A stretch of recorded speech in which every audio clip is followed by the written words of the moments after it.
Good morning dear student. आज हम संस्कृत में पंचमा पाठा पंडिता रमाबाई के बारे में पढ़ेंगे। तो चलिए स्टार्ट करते हैं।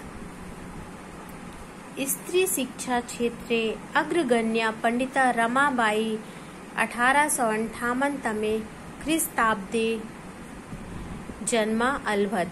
तस्याः पिता अनंत शास्त्री डोंगरे, माता च लक्ष्मीबाई अस्ताम्। तस्मिन् काले स्त्री शिक्षायाः स्थितिः चिंतनीया आसीत्। मतलब इसका अब हिंदी अनुवाद हम पढ़ते हैं कि इसमें क्या बताया गया है कि स्त्री शिक्षा के क्षेत्र में अग्रणी पंडिता रमाबाई ने 1858 ईस्वी सन में जन्म लिया। उनके पिता अनंत शास्त्री डोंगरे तथा माता लक्ष्मीबाई थी। उस समय स्त्री शिक्षा की दशा चिंतनीय थी, मतलब कि स्त्रियों को शिक्षा नहीं दी जाती थी। फिर इसके आगे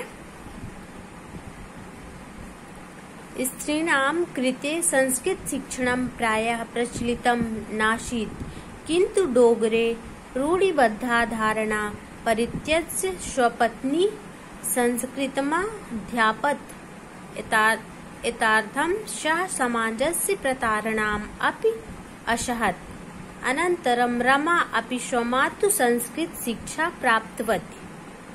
इसमें ये बताया गया है कि पहले जो था तो स्त्रियों को शिक्षा नहीं दी जाती थी। स्त्री शिक्षा के विरोध में थे समाज जो था तो स्त्री शिक्षा के विरोध में था, लेकिन स्त्रियों के लिए संस्कृत शिक्षा प्राय प्रचलित नहीं थी। परंतु डोंगरे ने रूढ़ियों में जकड़ी धारणा का त्याग कर, रूढ़ियां मतलब जो पुरानी परंपराएं हैं, जकड़ी धारणा का त्याग कर अपनी पत्नी को मतलब अपनी वाइफ को संस्कृत पढ़ाया। उन्होंने संस्कृत की शिक्षा दी। इसके लिए उन्हें समाज की प्रताड़ना भी सहनी पड़ी। मतलब कि जब हम कोई काम समाज से हटकर करते हैं तो लोग उन्हें प्रताड़ित करते हैं। तो उन्होंने अपनी पत्नी को, क्योंकि उस टाइम पे समाज में ये नहीं था स्त्रियों को शिक्षा देना, लेकिन इन्होंने अपने पत्नी को शिक्षा दिया। इसके लिए उन्हें समाज ने कई तरह के उलाहने भी दिए, उन्हें प्रताड़ित भी किया। इसके पश्चात रमा ने अपनी माता से संस्कृत शिक्षा प्राप्त की। तो जब इनके पिता अपनी पत्नी को संस्कृत की शिक्षा दिए, फिर रमाबाई जो थी तो वो अपनी माता से संस्कृत की शिक्षा प्राप्त की।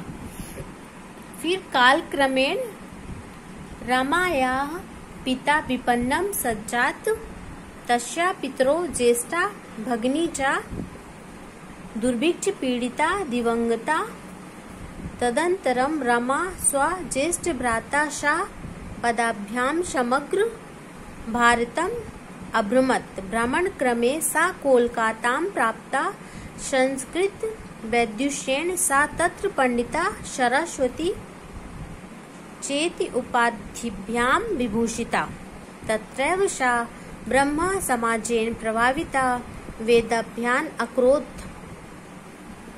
फिर काल क्रम से मतलब समय बीतता गया। रमा के पिताजी का निर्धन हो गया, मतलब उनकी डेथ हो गई। उनके माता पिता और बड़ी बहन दुर्भिक्ष से पीड़ित होकर मृत्यु को प्राप्त हो गए। इनके माता पिता और बड़ी बहन की मृत्यु हो गई। तत्पश्चात उसके बाद रमा ने अपने बड़े भाई के साथ संपूर्ण भारत का पैदल भ्रमण किया। भ्रमण क्रम में वह कोलकाता में पहुंची। संस्कृत में विद्वता के कारण वह वहां पंडित और सरस्वती उपाधियों से विभूषित हुई। मतलब इन्हें संस्कृत का बहुत अच्छा नॉलेज था, जिसके कारण इन्हें पंडित और सरस्वती उपाधियों से विभूषित किया गया। वहां ही उन्होंने ब्रह्मा समाज से प्रभावित होकर वेदों का अध्ययन किया। चलिए आज इतना ही, फिर अगले वीडियो में हम इसके आगे पढ़ेंगे। आप पढ़ने की भी प्रैक्टिस करिएगा और अर्थ समझने की भी। ओके।